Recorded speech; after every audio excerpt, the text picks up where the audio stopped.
There's something in the air in Seattle, and it's not just the morning fog rolling through the Emerald City. It's tension, it's doubt, it's that uneasy feeling that something big is about to happen, for better or worse. This is Ethan Carter, and today we're cutting right to the quick of this new Seahawks era. An elite left tackle who might be playing his last season in blue and green, a doubted wide receiver who could be the improbable game changer, a $100 million quarterback under maximum pressure, and a behind-the-scenes battle that could change the DNA of the offense. All of this is about to explode. Is the fan base ready?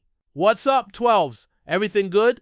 Welcome back to another video here on your go-to news and analysis channel, the Seahawks Insider Report. I'm here this Wednesday with a truckload of fresh news, hot takes, and everything about the team that makes Lumen Field rumble, our Seattle Seahawks. But before anything else, seriously, humbly, I want to ask those of you who aren't yet part of our nation here on the channel, my friends who are passionate about the Seahawks, it's free and it helps us out a ton. Subscribe to the channel. Let's strengthen the Seahawks community. If you're still dreaming of a new beast mode emerging out of nowhere, hit that like button and comment below who's going to surprise everyone in 2025.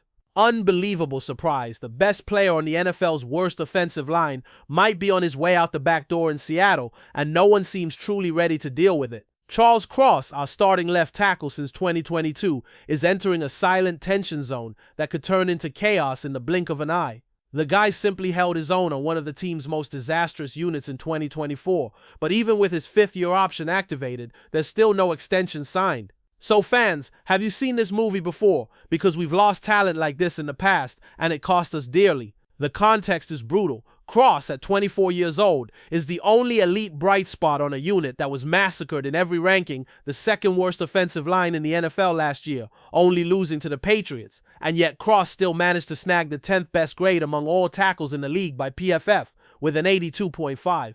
I mean, even swimming in a sea of incompetence, the guy stood out. That says a lot. And what's more, Cross is just one of 6 players from 2022 eligible for an extension. Boynyo Mafe, Ken Walker III, Abe Lucas, Rick Woolen, and Kobe Bryant are also on that list. But Cross is special. He plays the most valuable position on the O-line, and in a scenario where the entire league is fighting for reliable talent in the trenches, Seattle runs the risk of fumbling with its only technical pillar.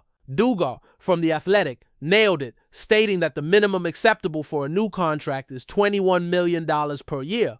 That's right, 21, and for good reason, because if there's one thing Seattle can't afford, it's to start from scratch on the blind side of a quarterback who's already arriving with a ton of pressure and salary on his back.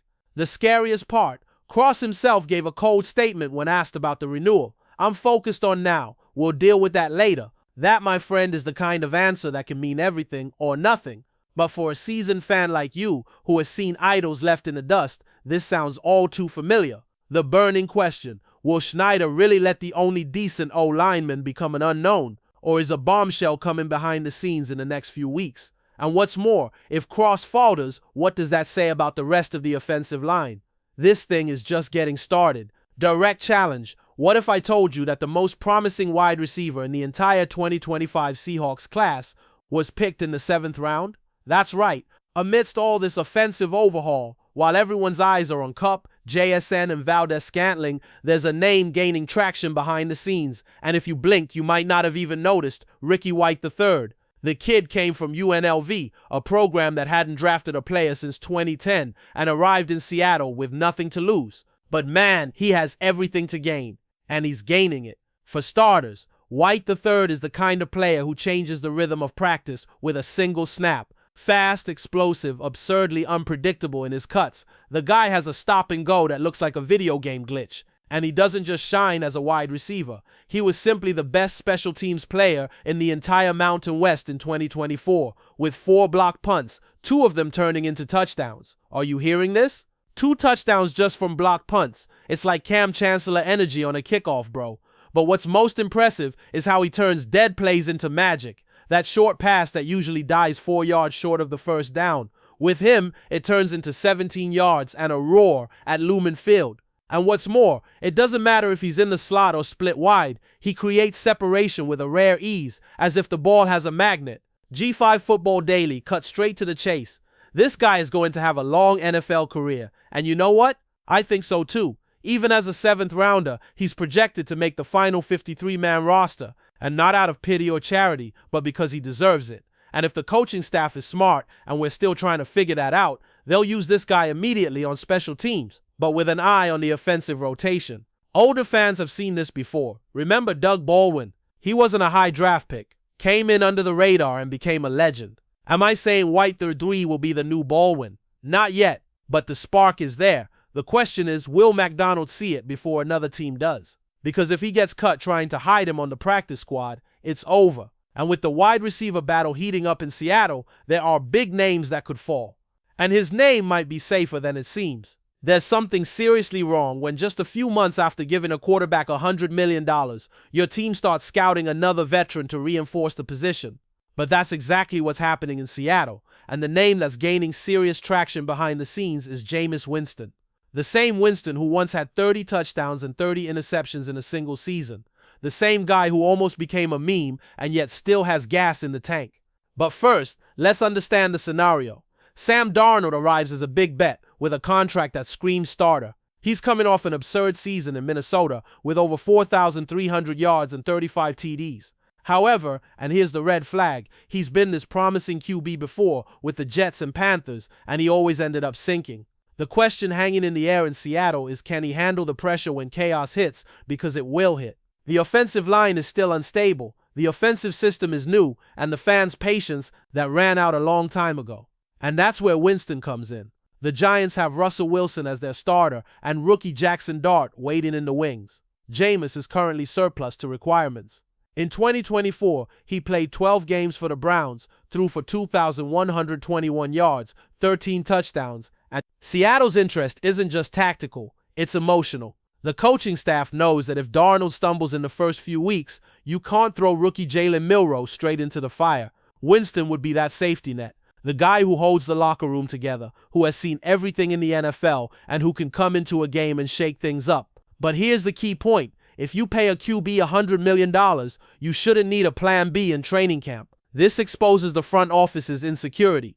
And what's more, it exposes that this coaching staff still doesn't have conviction in their own project. Because if they did, Milroe would be groomed as the successor, end of story. The fact that they're considering Winston shows that even they know the castle could crumble. And veteran fans know this script: expensive contract, absurd pressure, primetime errors, and boos at Lumen Field. The 12th man deserves more than an improvised September plan. The question now isn't whether Darnold will play well. The question is, how many mistakes can he make before Winston becomes a reality? And what will that mean for Milroe's future, who could end up watching his own development from the sidelines?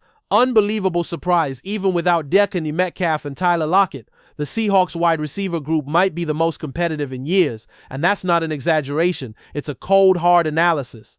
With the arrival of Cooper Kupp and Marquez Valdes-Scantling, combined with the expected ascension of Jackson Smith-Njigba, the battle is now among the second-tier guys, and it promises to be wild. Former Seahawks QB and current commentator Brock Ward stated this clearly, calling this competition the fiercest on the roster, and he's right. The team is expected to keep only 5 wide receivers on the final roster, as Ryan Grubb and Kubiak's new offensive system is likely to prioritize heavy formations, with 2 tight ends and the use of a fullback. The result, 4 names are fighting for 2 spots, and here begins the drama. Jake Bobo, a fan favorite, seems to have 1 foot in. Rookie Torrey Horton, a 5th-round pick, is also impressing. But what about the others? Ricky White III, whom we've already discussed here, appears to be the most explosive player in the group and could become a headache for the staff if he's left out. Cody White, with practice experience and excellent tactical understanding, is a dark horse. Derek Young, that player who does a little bit of everything but has never truly exploded, still has his supporters. And Steven Sims, a veteran return specialist with speed, knows he needs to shine in every rep to avoid being discarded.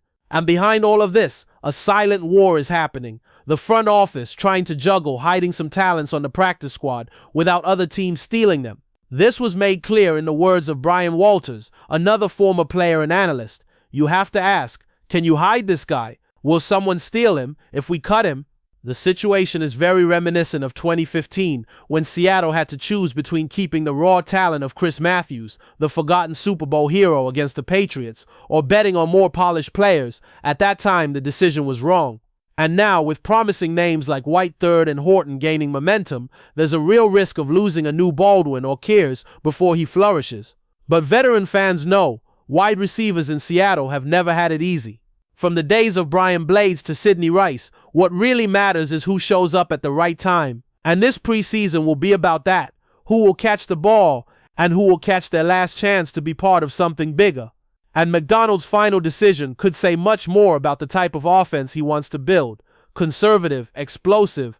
With Cross's contract tension, Ricky White III's unexpected rise, the ghost of Winston circling Darnold, and the wild battle among receivers, one thing is clear: the Seahawks 2025 will be built on uncertainty or chaos. But in the midst of this hurricane, perhaps we're seeing a new identity emerge in Seattle. Younger, more aggressive, more unpredictable. The question remains, do you trust this new path? If this analysis reminded you why you still believe in the power of the 12th man, hit that like button and comment below. Will this reconstruction work, or are we about to repeat 2017?